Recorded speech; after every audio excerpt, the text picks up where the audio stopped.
Assalamualaikum warahmatullahi wabarakatuh. Kami dari kelompok 5 akan menjelaskan tentang perkembangan Islam di Kesultanan Ternate dan Tidore. Adapun anggota kelompok kami yaitu Ahmad Keiko Alfarel, Destriana Putri, Halil Rafif, Nur Hervina, Raya Syakira, dan Saskia Sayendra Saimona. Lokasi Kerajaan Kesultanan Ternate dan Tidore. Letak geografis. Secara geografis, Kerajaan Ternate dan Tidore terletak di Kepulauan Maluku, antara Sulawesi dan Irian Jaya. Letak tersebut sangat strategis dan penting dalam dunia perdagangan masa itu. Pada masa itu, Kepulauan Maluku merupakan penghasil rempah-rempah terbesar, sehingga dijuluki sebagai The Spicy Island. Rempah-rempah menjadi komoditas utama dalam dunia perdagangan pada saat itu, sehingga setiap perdagangan maupun bangsa-bangsa yang datang dan bertujuan ke sana melewati rute perdagangan tersebut. Agama Islam meluas ke Maluku seperti Ambon, Ternate, dan Tidore. Keadaan seperti ini telah mempengaruhi aspek-aspek kehidupan masyarakat, baik dalam bidang politik, ekonomi, sosial, dan budaya. Berikut adalah peta lokasi. Pada gambar terdapat Uli 5 dan Uli Siwa. Uli 5 atau Persekutuan 5 Bersaudara, dipimpin oleh Ternate meliputi Bacan, Seram, Obi, dan Ambon. Pada masa Sultan Ba'abullah, kerajaan Ternate mencapai aman keemasan, dan disebutkan daerah kekuasaan meluas ke Filipina. Kedua, terdapat Uli Siwa atau Persekutuan 9 Bersaudara, dipimpin oleh Tidore meliputi Halmahera, Jailalo, sampai ke Papua. Kerajaan Tidore mencapai aman keemasan di bawah pemerintah Sultan Nuku. Struktur pemerintahan Kerajaan Ternate dan Tidore. Dalam pemerintahan Kesultanan Ternate juga dikenal adanya lembaga eksekutif dan lembaga legislatif. Sultan, selain sebagai kepala negara, juga berfungsi sebagai kepala pemerintah. Yang pertama ada lembaga eksekutif. Lembaga eksekutif Kesultanan Ternate disebut juga Bobata Madopolo, yang terdiri dari 1. Jogugu, 2. Kapita Perang, 3. Kapita Lau, 4. Hukum Soasio, 5. Hukum Sengaji, 6. Tulilamo, dan 7. Bobato 18. Yang kedua ada lembaga legislatif. Dalam Kesultanan Legislatif Ternate disebut juga Bobata 18. Bobata 18 terdiri dari wakil-wakil rakyat dari 18 marga, yang disebut juga SOA. Masing-masing SOA mempunyai kepala SOA. Sosio yang terdiri dari 9 SOA mempunyai kepala yang berlainan nama pangkatnya, yaitu pangkat Kimalaha dan pangkat Fanyira, yang terdiri dari Kimalaha Marsoali, Kimalaha Tomaito, Kimalaha Tamagola, Kimalaha Tamadi, Kimalaha Payahe, Fanyira Jiko, Fanyira Jawa, Fanyira Tolangara, dan terakhir Fanyira Tabala. Kedatangan Portugis di Maluku yang semula untuk berdagang dan mendapatkan rempah-rempah juga menyebarkan agama Katolik. Pada tahun 1534, misionaris Katolik Franciscus Saverius telah berhasil menyebarkan agama Katolik di Halmahera, Ternate, dan Ambon. Telah kita ketahui bahwa sebelumnya di Maluku telah berkembang agama Islam. Dengan demikian, kehidupan agama telah mewarnai kehidupan sosial masyarakat Maluku. Dalam kehidupan budaya, rakyat Maluku diliputi aktivitas perekonomian, maka tidak banyak menghasilkan budaya. Salah satu karya seni bangun yang terkenal ialah Istana Sultan Ternate dan Masjid kuno di Ternate.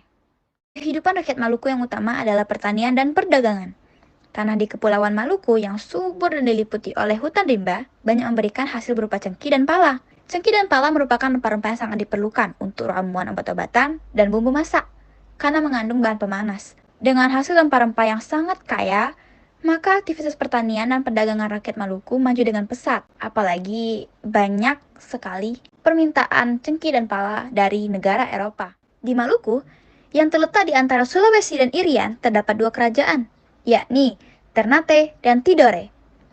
Kedua kerajaan ini terletak di sebelah barat Pulau Halmahera di Maluku Utara. Kedua kerajaan itu pusatnya masing-masing di Pulau Ternate dan Tidore. Tetapi, wilayah kekuasaannya mencakup sejumlah pulau di Kepulauan Maluku dan Irian. Kerajaan Ternate, pemimpin Uli 5, yaitu Persekutuan 5 Bersaudara, dengan wilayahnya mencakup pulau-pulau Ternate, Obi, Bacan, Seram, dan Ambon. Kerajaan Tidore memimpin Uli Siwa, yang artinya Persekutuan Sembilan Bersaudara. Wilayahnya meliputi pulau-pulau Makian, Jailolo, atau Halmahera, dan pulau-pulau di daerah itu sampai dengan Irian Barat. Antara keduanya saling terjadi persaingan, dan persaingan makin tampak setelah datangnya bangsa Barat. Proses Islamisasi. Proses Islamisasi di Maluku berlangsung pada tahun 1300 sampai 1400 Masehi. Sama halnya dengan wilayah lain, masuknya Islam di Maluku juga dimulai melalui jalur perdagangan yang saling menguntungkan. Kehadiran Islam di sana disambut baik oleh penduduk Maluku, khususnya warga Ternate, Tidore, Hitu, Kepulauan Halmahera, dan Banda. Proses Islamisasi di Maluku dilakukan melalui dua jalur, yakni jalur atas dan jalur bawah. Jalur atas maksudnya proses pengislaman dilakukan melalui usaha para penguasa ketika itu, sedangkan jalur bawah adalah proses pengislaman yang dilakukan melalui usaha perorangan atau masyarakat pada umumnya. Mereka menikahi perempuan Maluku dan mengislamkannya, hingga akhirnya melalui cara ini proses Islamisasi pun menyebar luas ke seluruh wilayah Maluku. Masuknya Islam di Maluku berlangsung dalam waktu yang cukup singkat. Namun, proses kehidupan pemerintahannya baru terwujud puluhan bahkan ratusan tahun berikutnya. Contohnya, perubahan bentuk kolano menjadi kesultanan yang identik dengan agama Islam. Kedatangan Islam ke Maluku dapat dibagi menjadi 3 periode, yaitu sebagai berikut. Periode ini dimulai pada abad ke-7 Masehi, yaitu masa perdagangan orang-orang Arab untuk membeli rempah-rempah. Periode ini dimulai pada abad ke-11 yang ditandai dengan munculnya nama-nama Arab yang diduga keras karena pengaruh ajaran Islam, seperti Sultan Masyur Malamo yang nama aslinya adalah Cico Bunga yang menjadi Raja Ternate. Periode penerimaan Islam oleh Kesultanan. Periode ini ditandai dengan diterimanya Islam oleh pihak kerajaan yang sekaligus berganti nama menjadi Kesultanan. Periode ini dimulai pada tahun 1495, di mana Sultan Zainal Abidin, Sultan ke-19, memperdalam ilmu agama ke tanah Jawa. Peninggalan Kerajaan Keraton dan Tidore. 1. Kadatokie. Kadatokie adalah istana peristirahatan Sultan dari Kerajaan Tidore. Bangunan ini berdiri di Kelurahan Soasio, Kecamatan Tidore, Kota Tidore, Kepulauan, di awal abad ke-20. Bangunan istana sempat hancur tetapi dibangun kembali pada tahun 1997 atas dorongan dari Sultan Jafar Syah, penguasa Kerajaan Tidore yang ke-36. Sama seperti Kesultanan Ternate, Kadatokie bisa dikunjungi oleh umum. Di bagian dalam bangunan terdapat interior yang menggambarkan kejayaan kerajaan ini pada masanya. 2. Benteng Torre dan Tahula. Benteng Torre bukan hanya sekedar peninggalan sejarah Kerajaan Tidore, tetapi juga menjadi saksi bisu kedatangan bangsa Portugis dalam menjajah Tidore. Kala itu benteng ini dibangun pada tahun 1578 yang juga memperoleh izin dari Sultan Gapi Baguna. Nama benteng ini diambil dari kapten Portugis saat itu yakni De la Torre. Kerajaan Keraton. 1. Kerajaan Kesultanan Ternate. Bangunan bersejarah ini berada di tengah kota Ternate dan menghadap ke arah laut. Menurut para ahli, bangunan keraton kesultanan ini mengadaptasi arsitektur Tiongkok yang teralkulturasi dengan kebudayaan lokal. Saat ini bangunan bersejarah ini dikelola menjadi cagar budaya untuk melestarikan sejarah yang ada. 2. Masjid Sultan Ternate. Masjid yang sangat bersejarah ini pembangunannya telah dirintis sejak Kerajaan Ternate dipimpin oleh Sultan Zainal Abidin, Raja ke-18.